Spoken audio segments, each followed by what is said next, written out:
Hey everybody, this is a quick video in case you have an Ikea brand dishwasher and you're getting the E07 error. So what is this error and how do we get rid of it?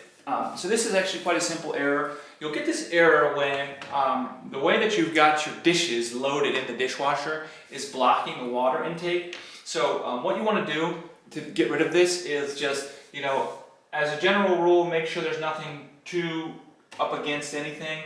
And just rearrange the dishes in your dishwasher, and it should be from there you should be able to get rid of this error. And when you do that, just kind of keep an eye on what kind of like a disposition of the dishes can end up messing things up, and you should be able to avoid this issue in the future. Like I said, it's a pretty simple issue. It's just that your dishes are basically, you did a bad job loading the dishwasher, and you're blocking the intake valve. So anyways, hope this video helped you. Thanks a lot for watching. Have a great day.